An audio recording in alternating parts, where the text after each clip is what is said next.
Thank you for tuning in to the Practical Preservation Podcast. Please take a moment to visit our website, practicalpreservationservices.com, for additional information and tips to help you restore your historical home. If you've not done so, please subscribe to us on iTunes, Stitcher, or SoundCloud, and also like us on Facebook. Welcome to the Practical Preservation Podcast, hosted by Danielle and Jonathan Kepperling. Kepperling Preservation Services is a family-owned business based in Lancaster, Pennsylvania, dedicated to the preservation of our built architectural history for today's use as well as future generations. Our weekly podcast provides you with expert advice specific to the unique needs of renovating a historic home, educating by sharing our From the Trenches preservation knowledge and our guests' expertise, balancing modern needs while maintaining the historical significance, character, and beauty of your period home. The world of antique reproduction and began to design his own structures and furniture. He currently works full-time as an interior designer for RLPS Architects in Lancaster. Matt designs and fabricates furniture and art on nights and weekends. And additionally, he is a board member with the Historic Preservation Trust of Lancaster County. And actually, his work with the trust is the reason that we connected to have our interview today. So we'll talk a little bit about him and then also about the work of the trust. That's right. So thank you for coming on. Hey, thanks for having me on. And yeah. So how did you get started in preservation? I think probably even before I knew. I was born into a farming style that was almost pre-industrial revolution, very small scale farms here in Lancaster County. I think my parents, not overtly, but we'd take vacations to historic Williamsburg. So a sense of history, place, and architecture was always, it was ingrained deeper in me than I knew. And maybe my first overt understanding of that was at Landis Valley Farm Museum here. As a child, I took a frock tour making class. Oh, yes. Yeah. And I think that might have been my first artistic connection to historic reproduction or preservation. Right, and recreating those, they're not lost, but those traditional arts. Yeah, and craft. And crafts, yeah. So, okay, very good. So talk to me about your work with the trust, what the trust does. Right, so I'm one of the board members at the trust. I work with the Preservation Action Committee, and my specific role is I'm leading the architectural walking tour this fall. And this year that's taking place in Columbia. But part of what the Preservation Action Committee does with the trust is we list out endangered properties every year. Okay. We have the architectural walking tour, and then lastly we have the C. Emlyn Urban Awards, and those go to the C. Emlyn Urban Awards are architectural awards that go to not only people that are doing work in the preservation or restoration, but also writers, community leaders who are making a dent in that into documenting and preserving. Yes. So I know that you're really working on the tour. The tour, yeah, the architectural walking tour. Yes, yeah. And that's in September 28th. Okay. Yeah, this year it's one day only. And the architectural tour, if you're not familiar with it, you get a 40 to 50 page booklet that this particular case we have just over 20 properties and sites in Columbia. And one of the interesting things is with so you get that book. The cost is $25 for non-members. There's also family rates, but it also gets you access into the local museums. So the Wrights Ferry Museum, you get free interior access to that. Turkey Hill Experience. We're trying to get the Watch and Clock Museum. So Thomas, if you hear this, we'd love to bring you in for a full sponsorship as well. But but it's just an exciting time for the town.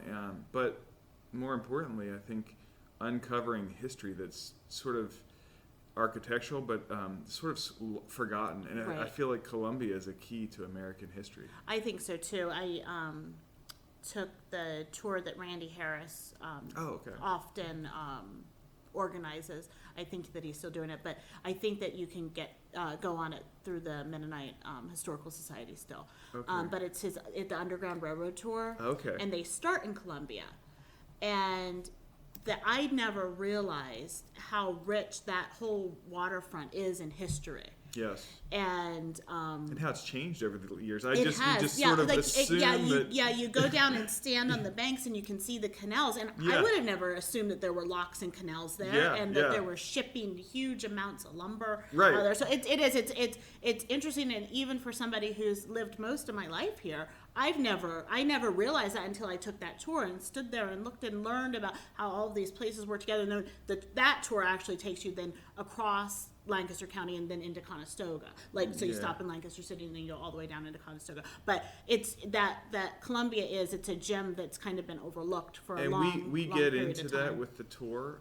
There'll be a guided portion to the tour, and we get into how and why abolitionism started in Columbia very early on in the 1830s, Yes. free African Americans, and why, of course, it was a linchpin to the westward expansion within Pennsylvania, but how and why Columbia became a center point for the Underground Railroad. Yes, yeah. But So- I haven't taken Randy's tour, but I would love to. Yeah, you'll have to get on that, because it's a great tour, and it's eye opening for what was going on in that period of history. In this time.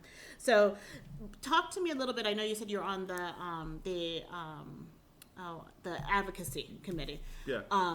The endangered properties. Are you still looking for properties, or? Yes, we and I think it's an area that we can grow as an organization. It's sort of a delicate thing, putting somebody's property. Telling somebody your property's in danger. Some people love that, Right. usually the neighbors. Right.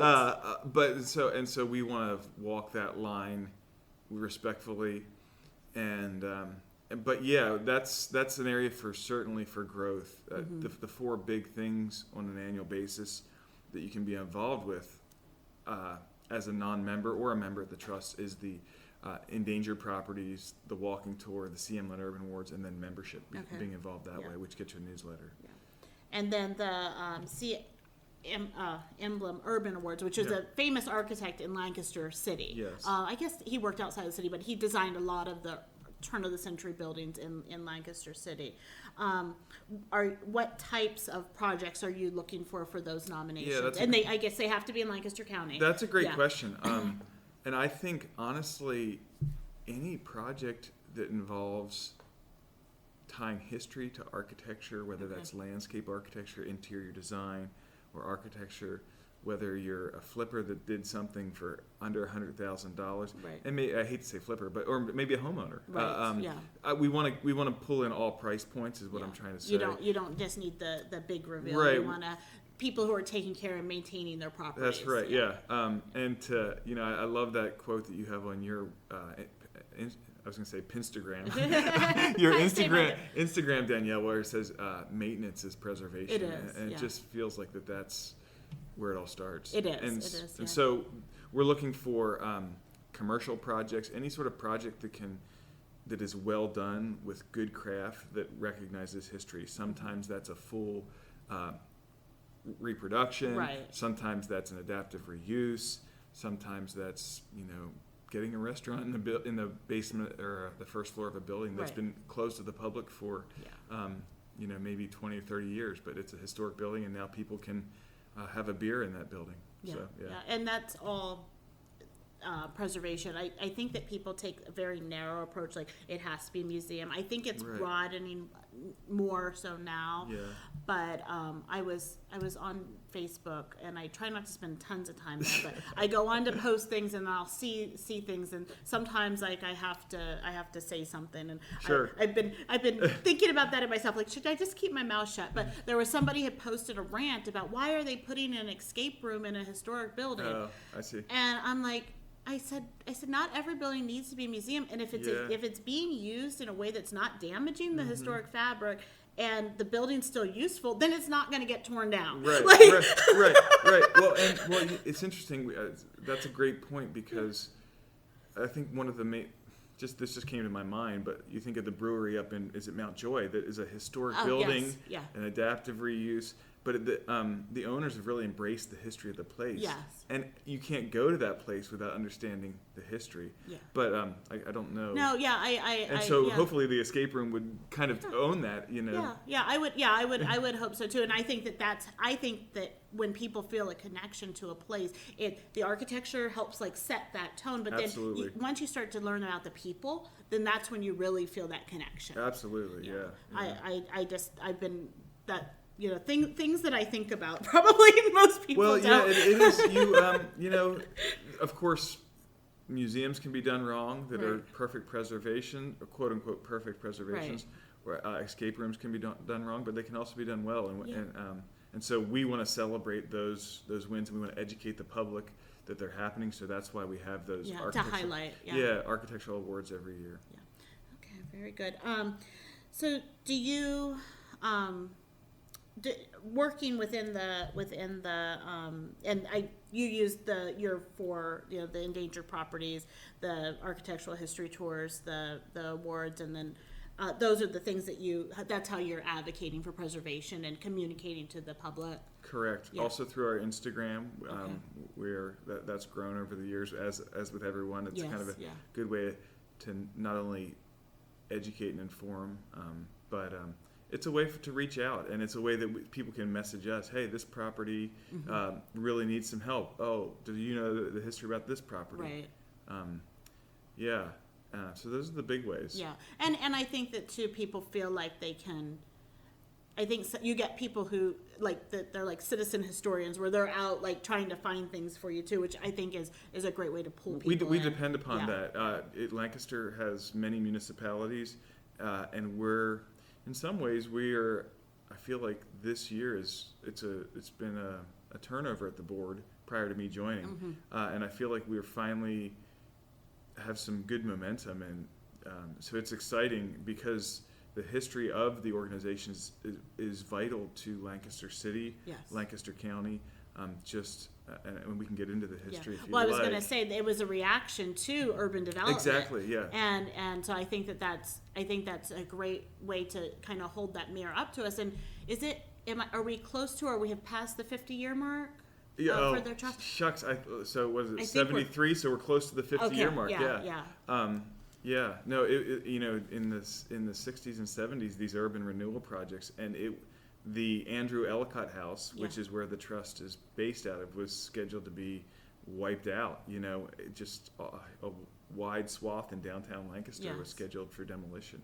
And it's sort of like an island surrounded by a mid-century parking garage. For those of you who don't know the Ellicott or the Andrew Ellicott House, please Google it. But it's and if you look at it on Google Maps, you can see the parking garage had to work its way around the house.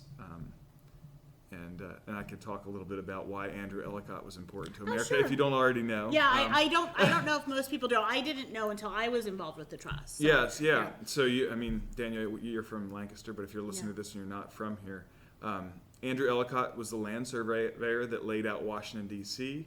You can find his survey markers all around historic Washington, D.C. And he's also famous for training two famous American surveyors, which were Lewis and Clark. That's right. Yes. Yeah. And my dad's family took the Oregon Trail to Oregon, and so when we go to the coast, it's Neahkawnie Mountain, and you get to the very top of it, and it's so beautiful. You can see the farmland, you can see the ocean, and you can see the mountains like all at the same time from this point. But right up there is a Lewis and Clark marker. Yeah, that was their furthest west point. That's right. Yeah. And they were trained right on Prince Street in Lancaster, Pennsylvania. Yeah, it's amazing. And that's interesting. Well, I'd love to hear more about that. That sounds like a beautiful place. It's beautiful. It is. So, what trends or what challenges do you see in preservation through your work with the trust, or just through your work? Oh man, there's so many, and I do want to caveat this. I'm one board member with the trust, and I think if you asked all of us, we'd probably come up with a very different. Yeah, this is one of those questions that I try to keep throughout all of the podcasts, just to kind of see different people's perspectives. And you get different answers from everybody. I love to hear it because I can agree. Yeah. I haven't found one yet that I didn't agree with. Right. Yeah. Well, I think I work in the architectural world, and a lot of most of our projects are built with debt, and I think that when you build with debt, you have more of a timeline, and oftentimes quality and craftsmanship go out the door. Right. And I know for, when my wife and I do projects around the house, I think when we do things with cash, we can move a little bit more slow. I think we see globally, I think the challenge to American preservation is just the lack of money, to put it simply. No, I agree. Specifically, I feel like private sector tends to do things better. That's my perspective. No, I agree. Jonathan and I, when we were looking at when my parents were retiring almost 2 years ago now, and Jonathan and I looked at each other and were like, is this fun? Are we enjoying this anymore? Do we want to keep doing it? And we're like, we need to scale back. But we also, one of the other things that we discussed was not working on government projects anymore because that was not fun. The lowest dollar. Yeah. It was not fun. Yeah. It was and the quality suffered, and it wasn't because we didn't want to give them a good job. It's because this is what they wanted. This was their spec. And it didn't matter if what we were offering was better. That's right. Yeah.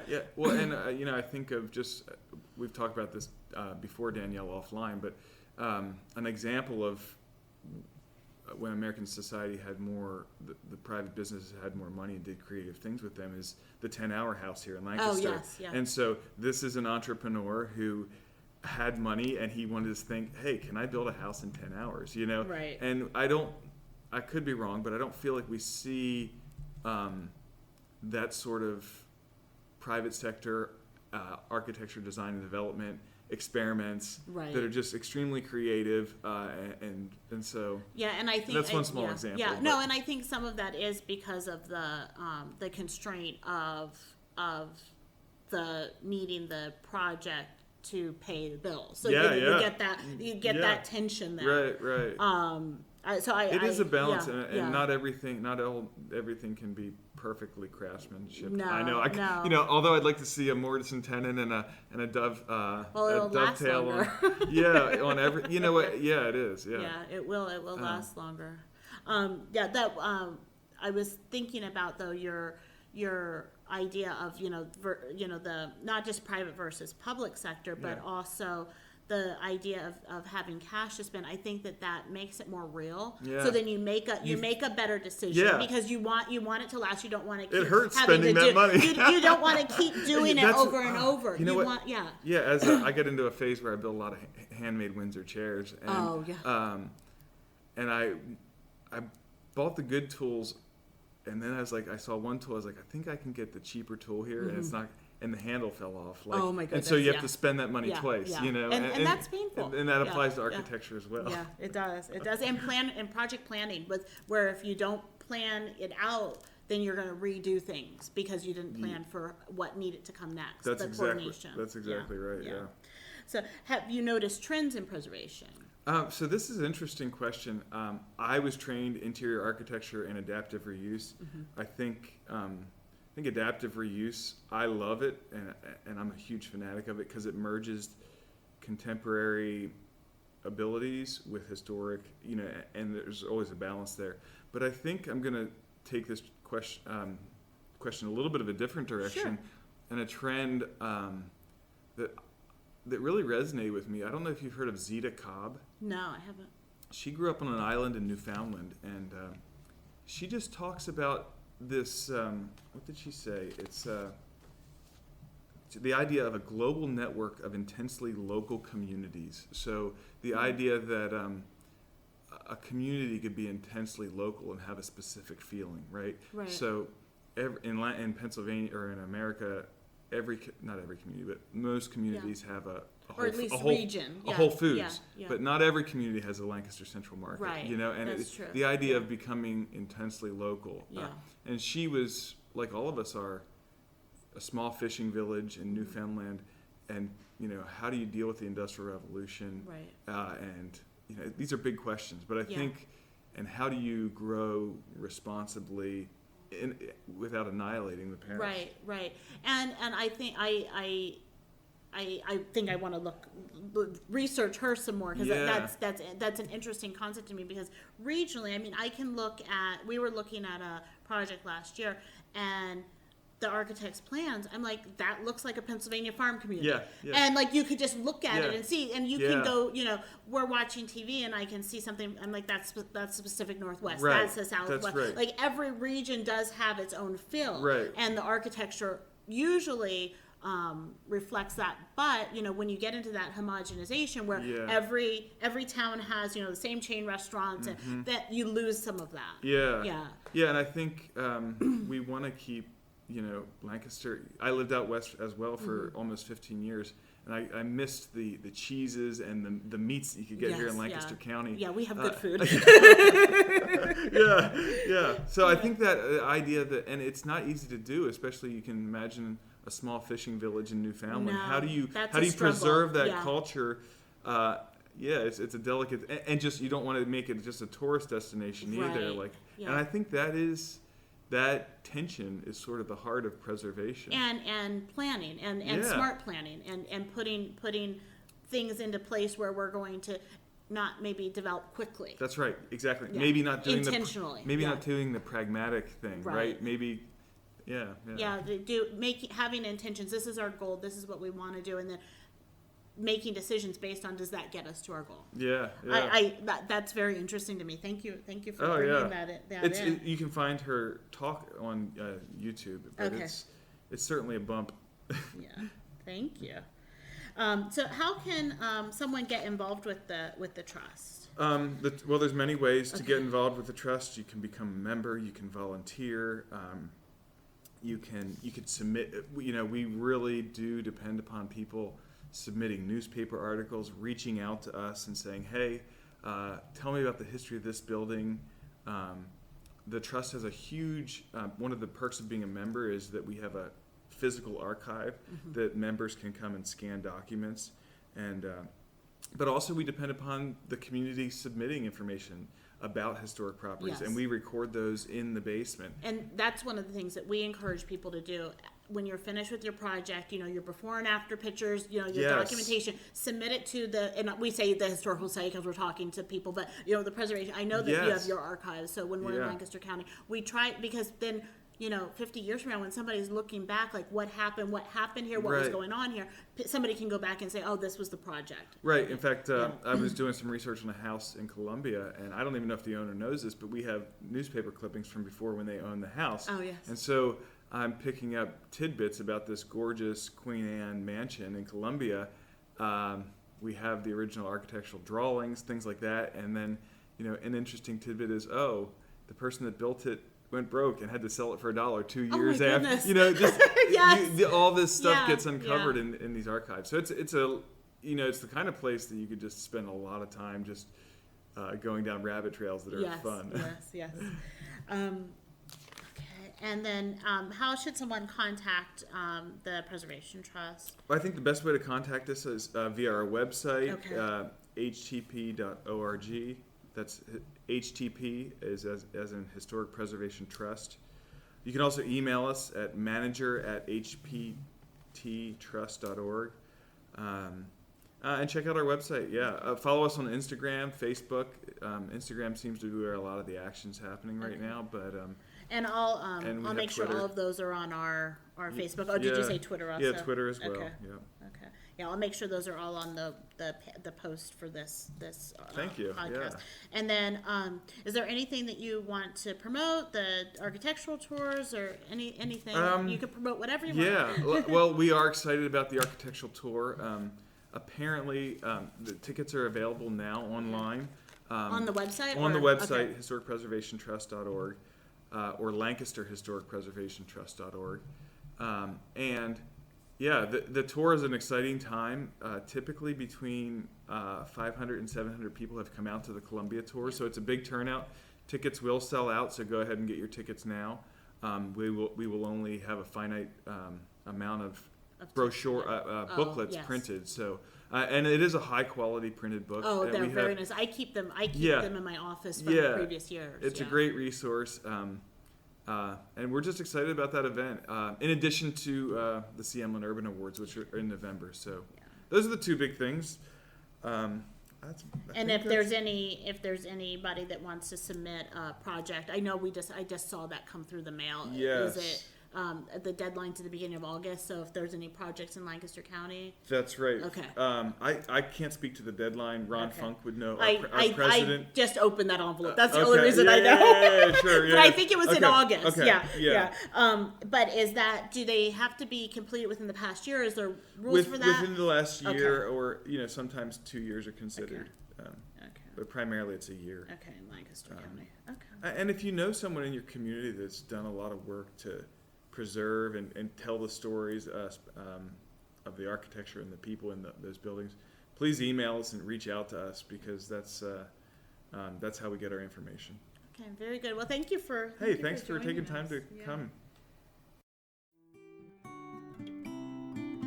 Thanks for listening to the Practical Preservation Podcast. The resources discussed during this episode are on our website at practicalpreservationservices.com/podcast.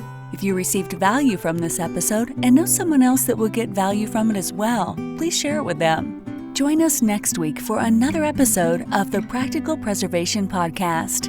For more information on restoring your historic home, visit practicalpreservationservices.com.